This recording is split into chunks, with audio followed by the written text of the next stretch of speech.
Magandang araw sa inyong lahat mga kamatsas. Nagsimula na ang USA Chess Championship at narito po si Wesley So kasali muli, nagbabalik sa board. At ang bungad na kalaban niya ay ang mamaw na si Super Grandmaster Hansmoke Niemann na talagang sa ngayon po ay usapin sa social media, lalo na mainit ito, no? At kay Nakamura ang kanilang palitan ng bangayan sa social media.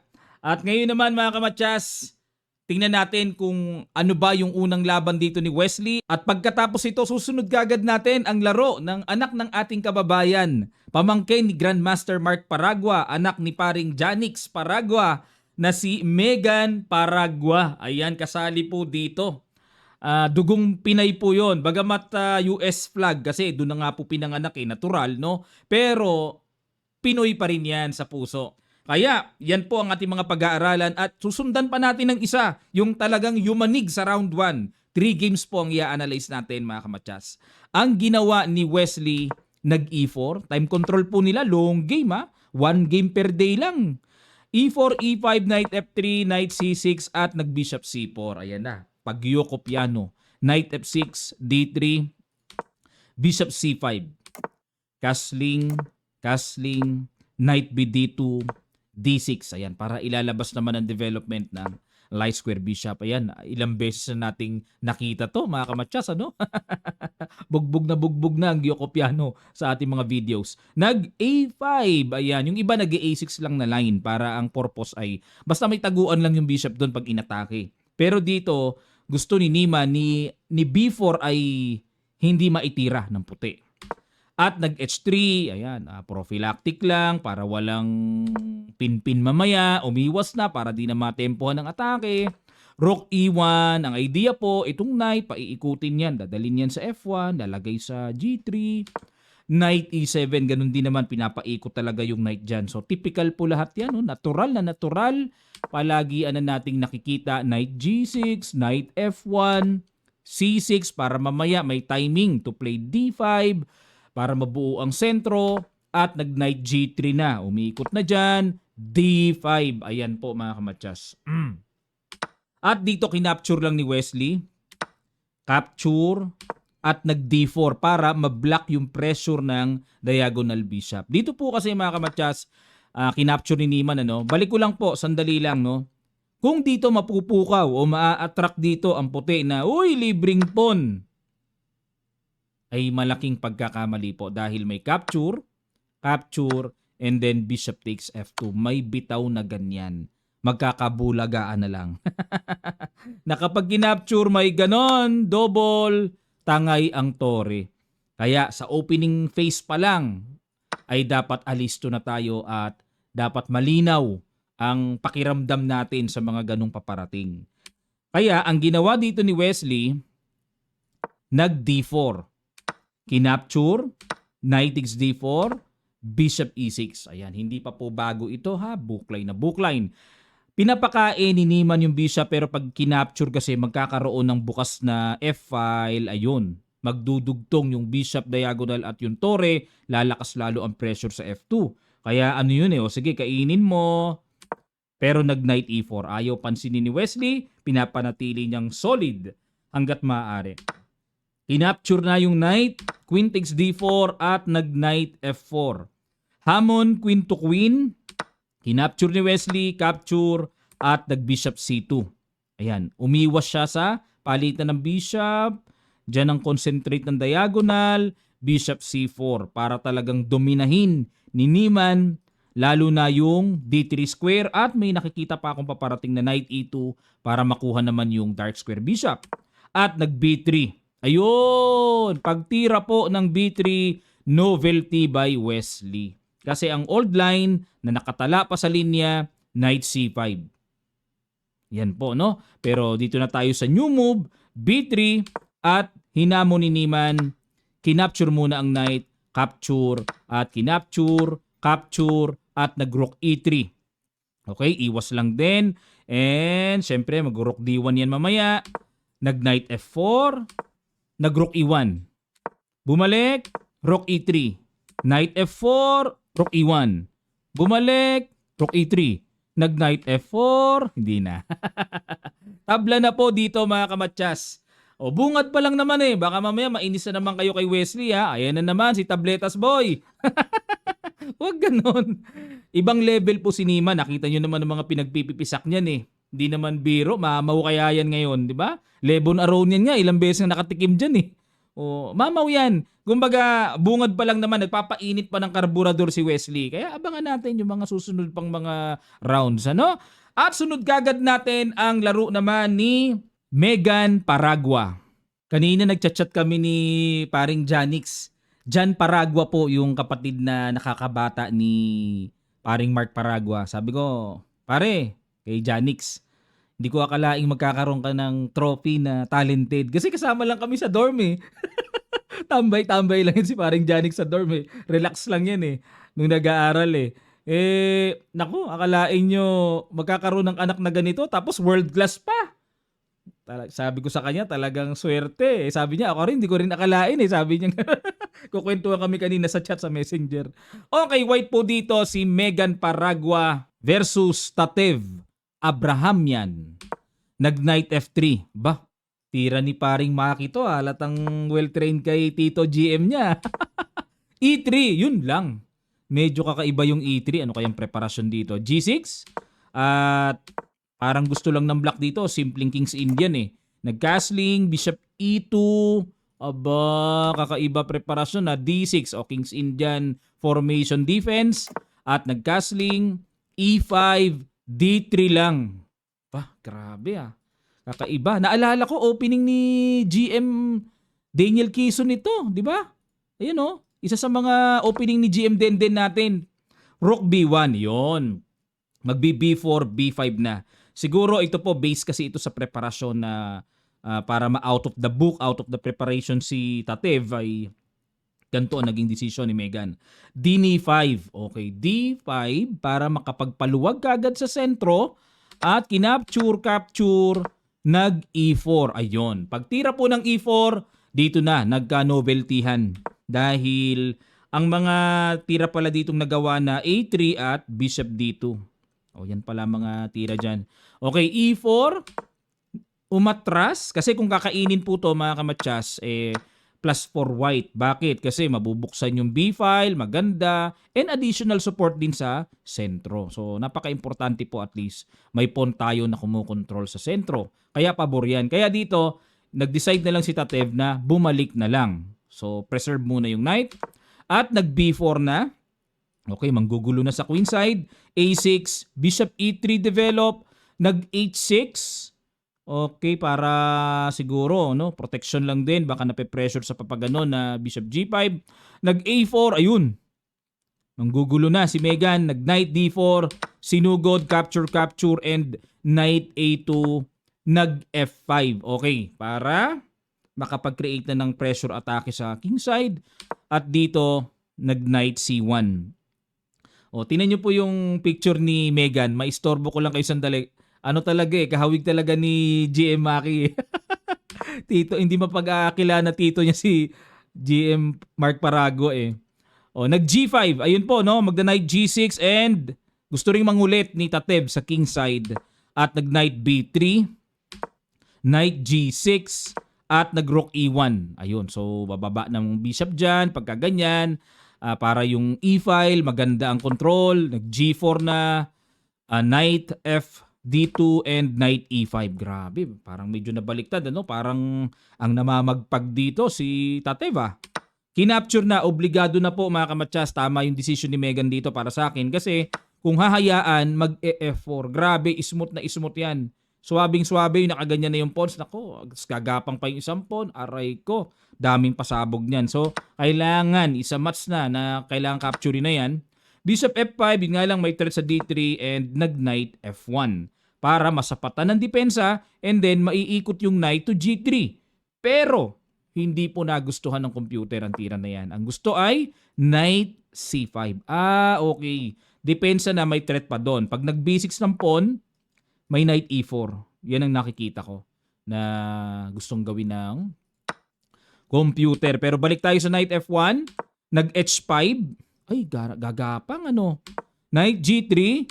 Bishop G6.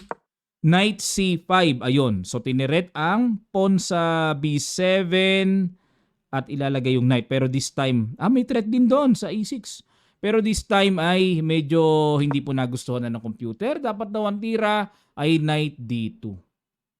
Okay, may trap. May trap pala, no? May trap. Kasi pag knight D2, hindi pala pwedeng capturein kasi may capture, then may queen B3 check. Or pag bishop naman, capture, then queen B3 check. Matatangay yung kakain sa D3.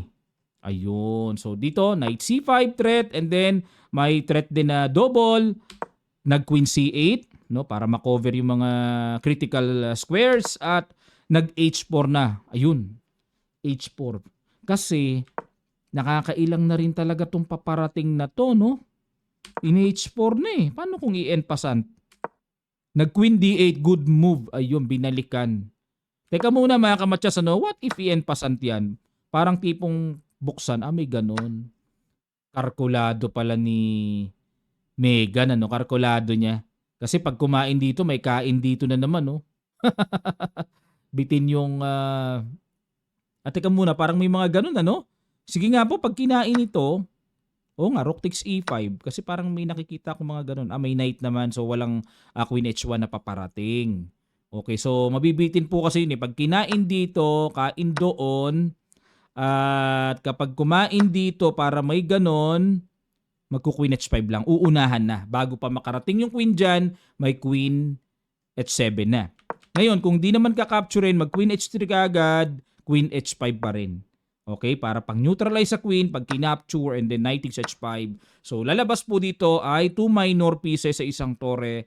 And yung pawn sa G2 ay very simple na babagsak na. Okay? Balik tayo. So, kaya ginawa ni Tatev ay nag-queen D8, tiniret ang pawn, knight E6, nagpa-double talaga, sinadya talaga, no? Para lang kuhanin yung pawn. Pero, mga kamatsas, maling desisyon. Dapat daw, queen F6. Naku, dyan lang pala. Pepreno pala. Pag kinain yun, sabay ganun. Naku po, may positional sacrifice pa. Babalikan to, rook F1 para depensahan, di ba? Saka palang kakapture dito and then slightly better for black. Yun nga lang, medyo parang dahan-dahan kasi na medyo parang walang dating kaya nakakailang din gawin sa side ng puti. Pero dito po, parang babalik doon or queen E7 or queen G5 then H4. Pag nakatulak to medyo mabigat na. Okay, medyo malalim nga lang po yung idea na yon. Tinuluyan na ni Tatev na capturein. Inapture ang tore, capture and bishop F1. Good move. Okay, para magkaroon na ng function yung tore. Nag queen F6, tiniret at nag rook B2. Pinagtrabaho yung isang tore para madepensahan. Ayun na nga po si H4. Knight E4, Queen F5 ilag, at nag-Queen D2, H3. Naku po, yan nga ang medyo mabigat dyan na nakaka-pressure na hindi pwedeng alisin ng pawn. Imagine niyo po may paparating na Knight F3. Napakalakas niyan. At nag-Knight G3, inistorbo ulit ang Queen, Queen F6. Ayun, kinapture na. Binalik na ni Megan. Capture and then kinapture yung pawn. Pero parang okay naman kasi naka-equalize na eh.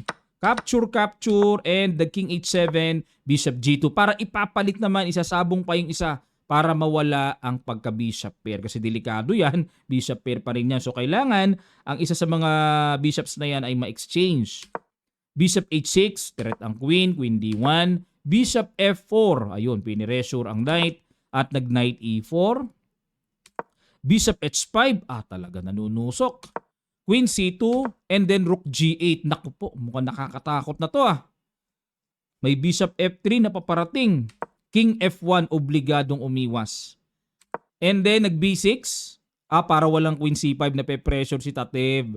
Akala niya kasi naiilang siya sa paparating na Queen C5 na pinipigilan niya yung pag Queen to Queen option ng puti. Pero dapat daw ang tira ay Queen G7. Oo nga, yan nga rin ang una ko nakita Ayan para threat yun Obligado mag F3. So pag nag F3, kahit paano, wala na. Baldado na yung diagonal. Parang nabad bishop to. Kung ganun, Ayun, tapos king h8 lang daw. So sayang yung queen g7. Maganda yung queen g7. Pero ang ginawa, b6, nag queen c4, rook g7 at dito mga kamatsas, nagpakitang gilas si Megan may binitawan siya na brilliant idea sa posisyon na to. Pakiguess nyo sa ilang sandali lang, tutuloy kaagad natin. Start.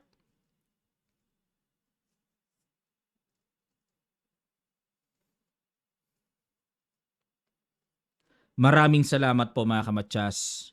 Queen D5. Ayan. Congrats sa mga nakasulyap niyan. Okay, sacrifice queen pero may knight F6 bawi din naman.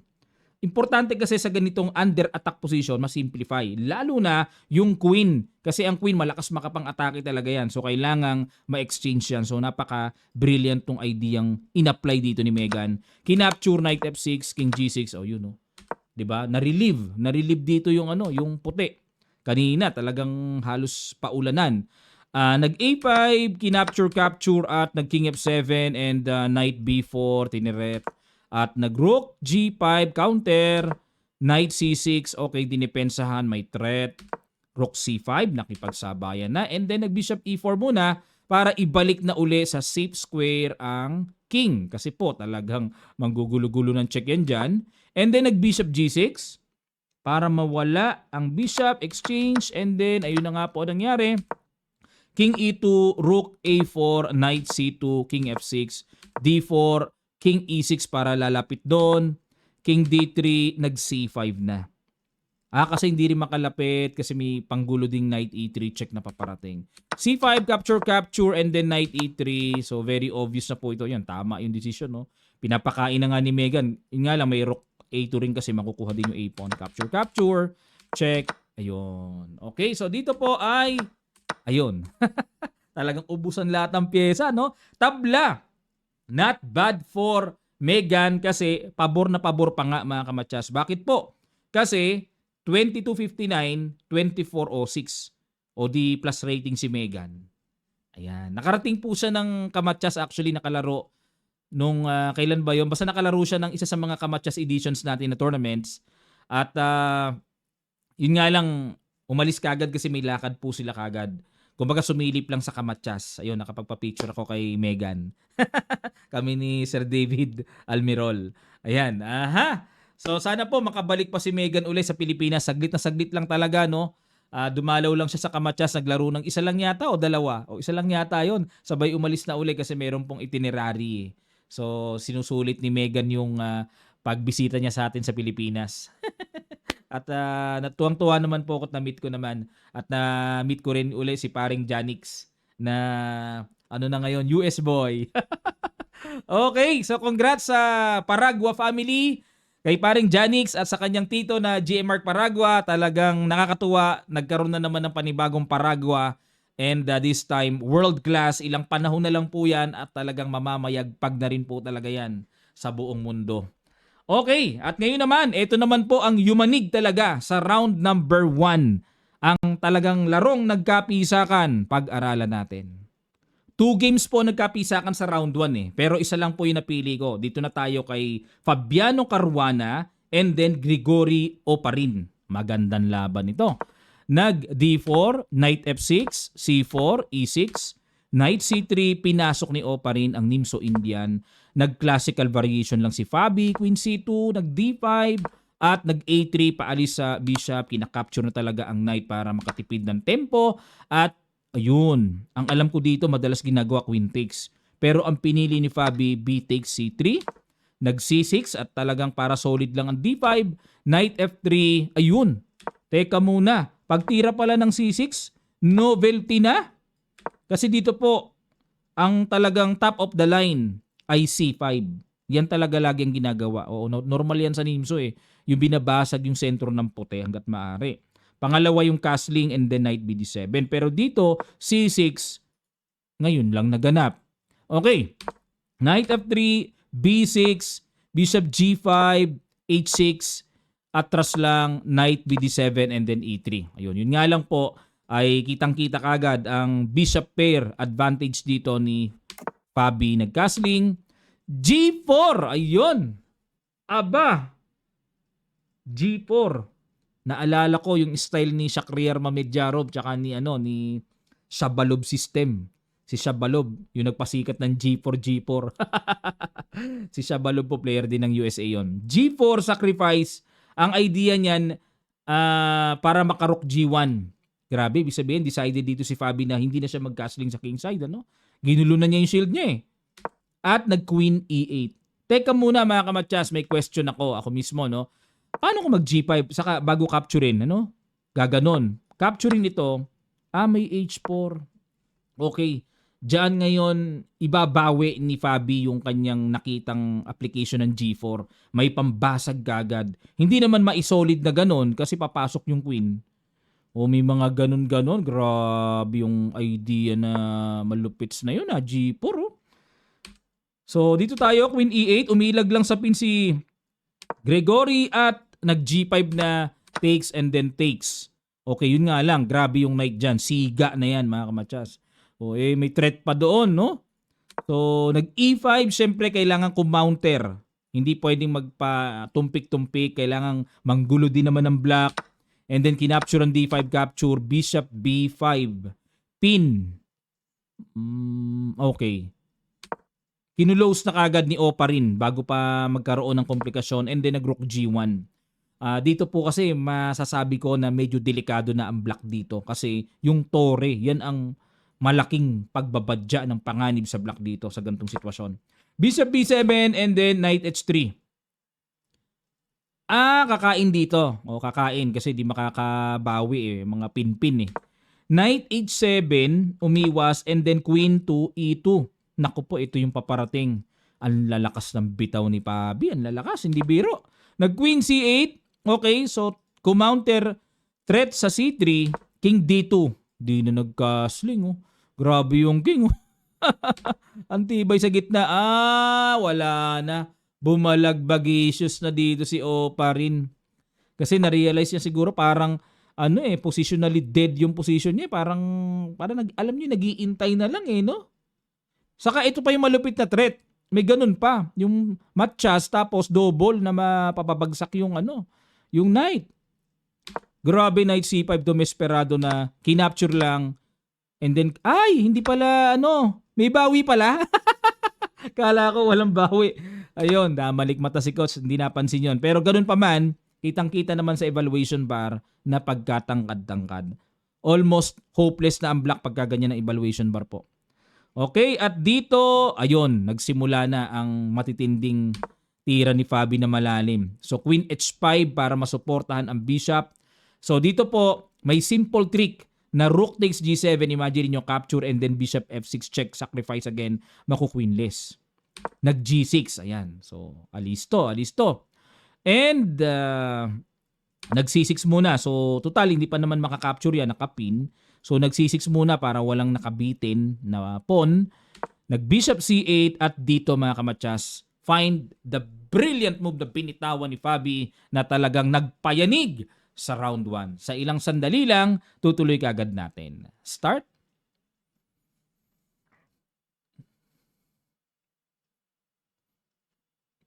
Maraming salamat po mga kamatsas. Boom! Rook takes G6. Brilliant. Kinain, kain, King H8, and then Rook G1. Ayan na nga po. Threatening matchas. Ano ang pangsangga? Wala namang atras doon, may pawn. Nag-bishop G4 na lang para kay papaano mapreno-preno. Kinain lang ng tore. Ito pa rin ang papasalubong. Nag-rook F7. Ang dami ng pinakain. Ang dami ng pinakain.